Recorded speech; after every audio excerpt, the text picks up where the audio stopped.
Rasulullah sallallahu alayhi wasallam sitting amongst the Sahaba, he said, "O my Sahaba, yushik al-umamu an tada'a alaykum kama tada'a al-akalatu ila qas'atiha."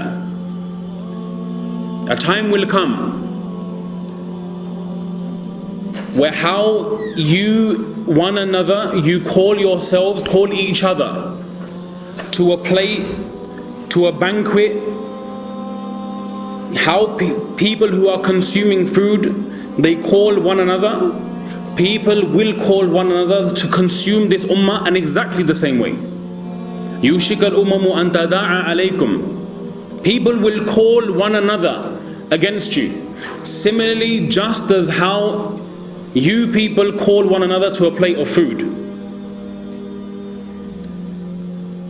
Why did Rasulullah sallallahu alaihi wasallam give the example and the tashbih with food?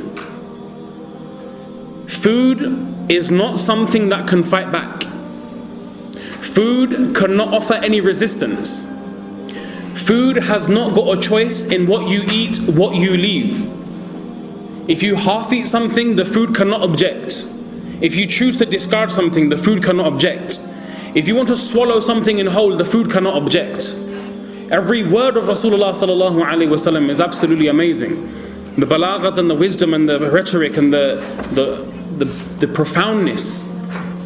Ulama mention, he made tashbih with food. He gave the example with food. Why? Because food cannot fight back. When the Sahaba radiyallahu ta'ala anhum ajma'in, they heard this, it was extremely difficult for ever them to perceive a condition like this fall in the ummah of the Prophet sallallahu alaihi wasallam. One of the Sahaba radiyallahu anhum ajma'in, they ask, "Amin qillatin nahnu yawma idhin?" O Prophet of Allah, will it be because we are few in number? Will it be because we are less? Will it be because our numbers have diminished and dwindled? The Prophet sallallahu alaihi wasallam, he said, "Bal antum yawma idhin kathir." No, my Sahaba, rather you will be massive in number. وَلَكِنَّكُمْ غُثَاءٌ كَغُثَاءِ السَّيْلِ. But you will be as insignificant as the scum in the flood. When floods come, they bring dirt and filth with it. You will be just like this. You will have no izzat in society. You will have no maqam in the sight of the people. You will have no prominence left in the worldly life. You will not be able to call respect like you once did. Badr, 313 Sahaba. Enemy of Makkah, the Quraysh, 1,000. Victory belonged to this ummah. The battle of Uhud, 700 against 3,000. Initially, due to mistake, later on Muslims suffered, but victory was initially for this ummah. The battle of Khandaq, 3,000. Enemy 24,000.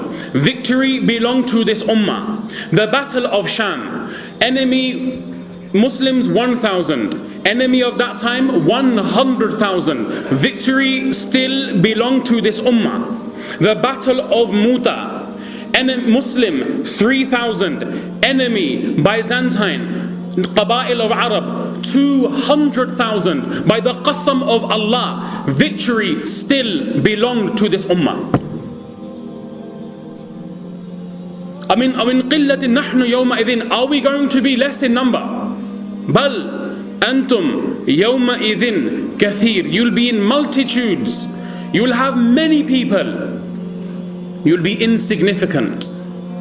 You won't have no haysiyat in this world. You won't have no value left. Prophet sallallahu alaihi wasallam, he mentions the reason why. Allah Ta'ala will take out from the hearts of your enemies any fear for you, any izzat and any khawf. وَلَيَقْذِفَنَّ اللَّهُ فِي قُلُوبِكُمْ الْوَهْنِ. Allah Ta'ala will put in your hearts this thing of wahn. Sahaba were not used to this word. They said, Ya Rasulullah, what is wahn? قِيلَ وَمَا الْوَهْنُ ya Rasulullah. What is this word? We don't know what this word means. Rasulullah sallallahu alayhi wasallam, he mentioned, oh my Sahaba, your downfall will not be because you have a lack of education. Your downfall is not because you will have a lack of worldly accolade. Your downfall is not because you have a lack of wealth. Your downfall is not because you don't have access to natural resources. Your downfall is not because of the fact that you have no longer got big buildings, big businesses. No, my Sahaba, the cause for your downfall will be two. You will become too attached to this worldly life, and you will be afraid to leave this worldly life and meet Allah subhanahu wa ta'ala. Hubbud dunya wa karahiyatul maut. You will be too involved in the worldly life and you will fear the time of death and meeting Allah. What's happened to this ummah? We want to sit, we want to think of the reasons. Everyone will have their own theory. Everyone will come up with their own plan. How to make the ummah back to normal. If you do this, this will happen. If you do that, that will happen. Sahaba radiallahu anhum ajma'in, they understood deen. They were the true heroes of Islam. They were the true people who were the flag bearers of Islam. They held the standard of La ilaha illallah and Muhammadur Rasulullah. We are no longer that ummah of izzah. We are no longer that ummah that has any prominence left in the world.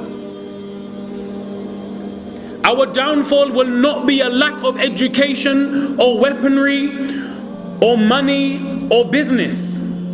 Yes, these things will be needed in their respective place.